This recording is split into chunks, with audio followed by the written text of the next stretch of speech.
My name is David Warburton. I am a Korean-Canadian adoptee, and this is my third time back to Korea. I was here twice last year for work, so this is really an opportunity for me to be here as a tourist and to be here for my own personal gains. So yeah, I'm looking forward to this whole trip and experience.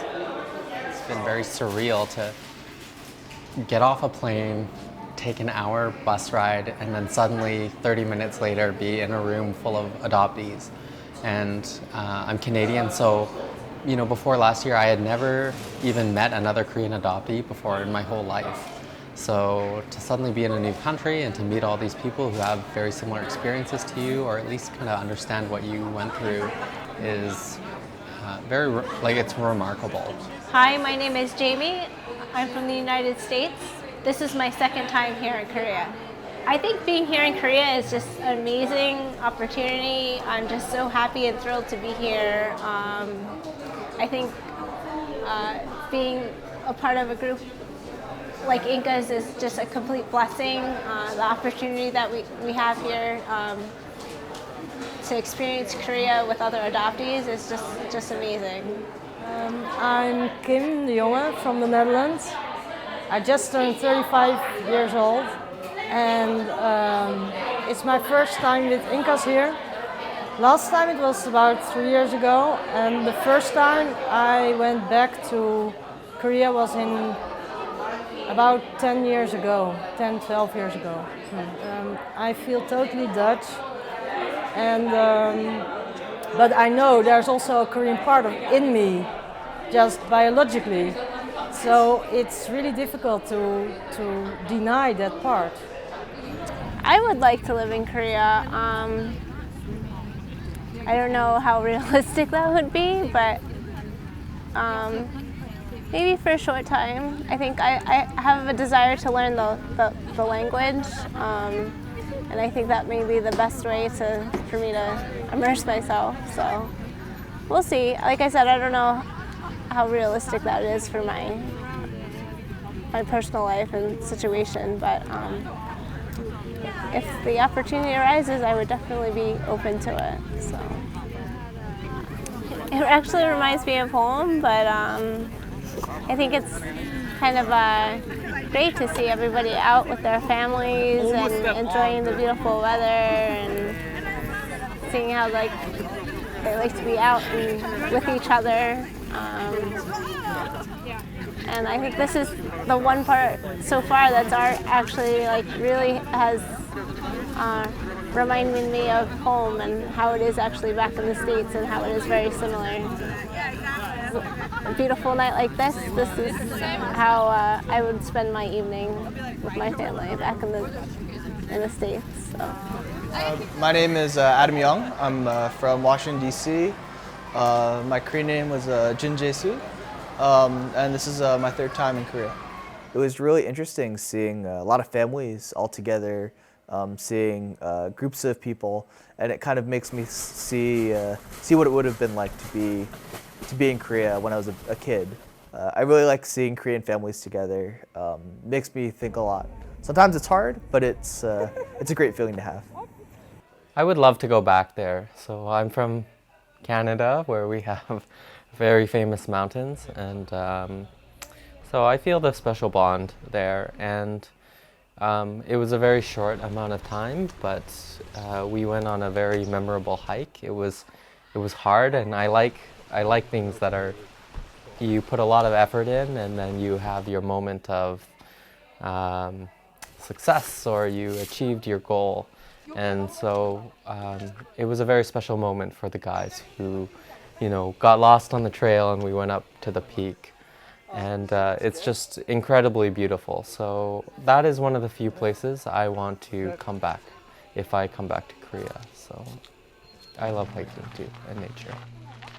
What I really liked the most was the homestay last weekend. It was so good to be in a real Korean family.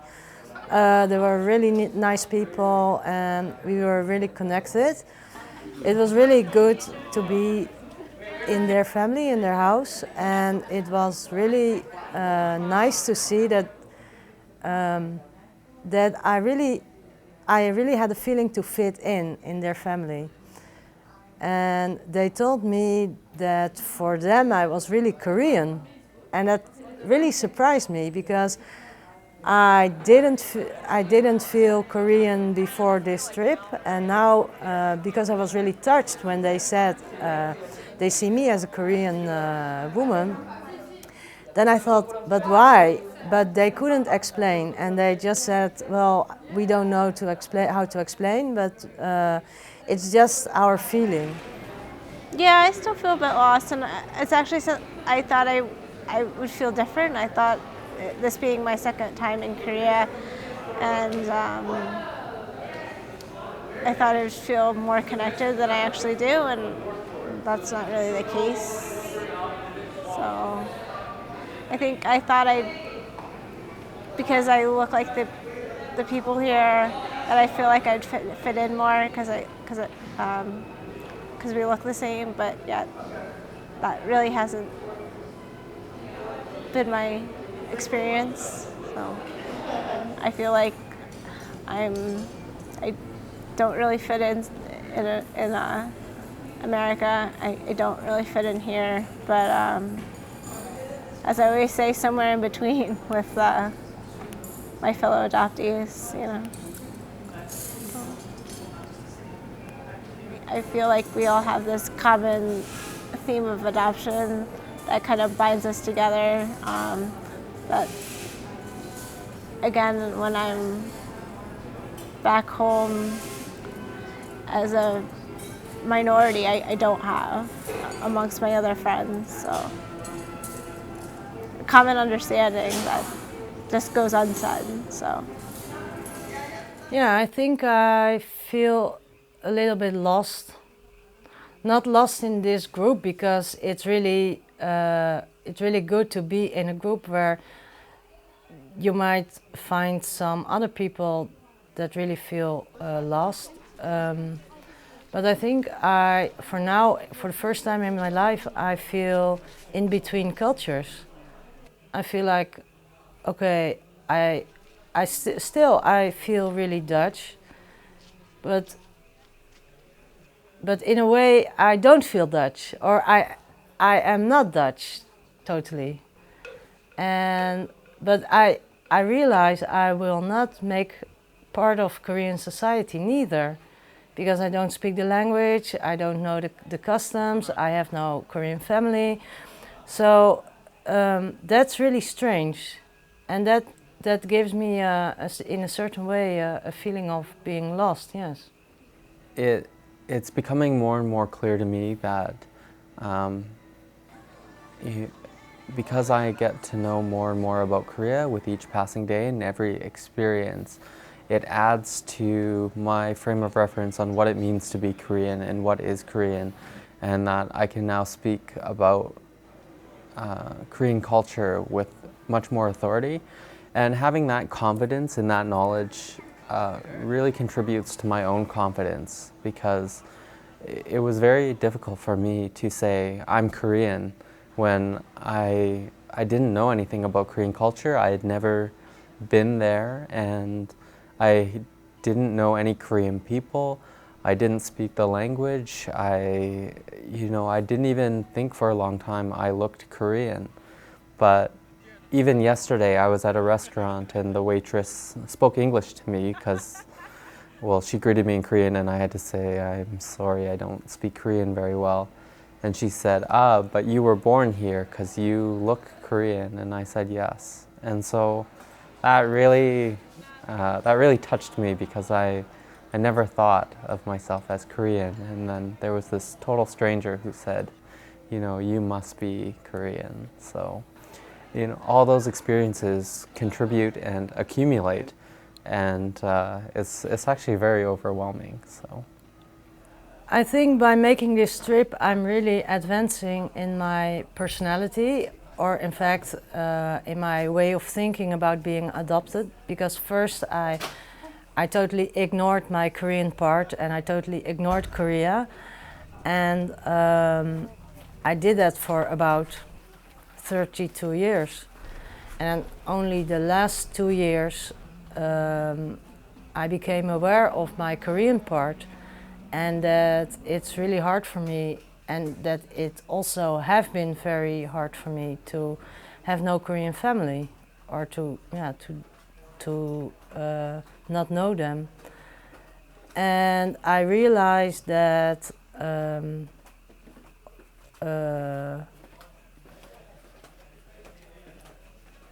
that it's also a part of me. That being Korean, being born in Korean, is also what I am. And I'm not for 100% typically Dutch. And I think by making this trip, I'm really advancing in my way of thinking about that. Yes. Also by talking with other people that made the same, or that had the same feelings and made the same development in their mind. Well, this is my birth mother. I met her, I guess, about 2 weeks ago, and she's meeting me in Iksan today. This is the last day of the program. Kind of sad that it's ending, but really grateful. I feel like as the trip has progressed, I've definitely felt a lot more connected to Korea than I have ever in the past. Felt a lot of warmth and a lot of love.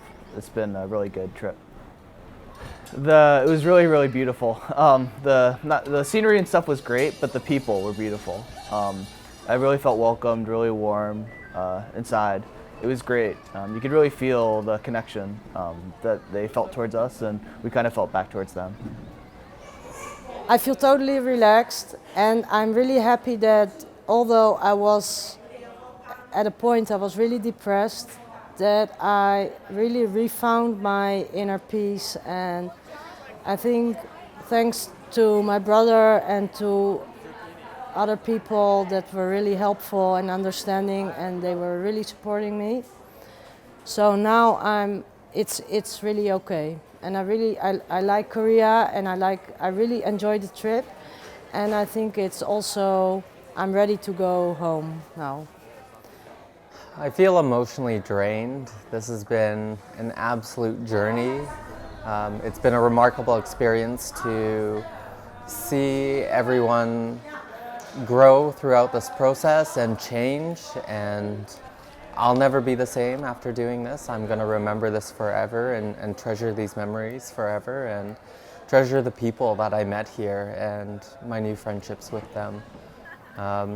It absolutely exceeded my expectations of just coming to Korea, but meeting incredible people. And because the trip was also hard and on a rigorous schedule, it felt a bit like boot camp, but at the end of it, it also feels rewarding because it was hard and because we all experienced the same struggles and the same pace and the same endurance. And so we really feel like we accomplished something together as a group. Whereas if we had had too much free time or been by ourselves, perhaps we wouldn't have shared such a close, intimate experience together. I was like angry towards Korea prior to the trip, kind of like a little bitter emotion, but I feel really at peace and at ease now, and I don't know if the opportunity arose. No, if the opportunity came about later to maybe come back for an more extended period of time, I think I would definitely do it. So, yes, I definitely feel like I'm part of a family. Coming from a very small, non-diverse town that I live in, where I'm the only Asian adoptee, I feel like I finally have people that understand the way I feel and can relate, and it definitely feels like I'm definitely not alone now. So I would tell adoptees to definitely come on this trip. It is completely worth it, and you'll experience Korea's your experience here in Korea will be so much richer if you come on the trip with InKAS. It's just an amazing experience. So you should definitely do it.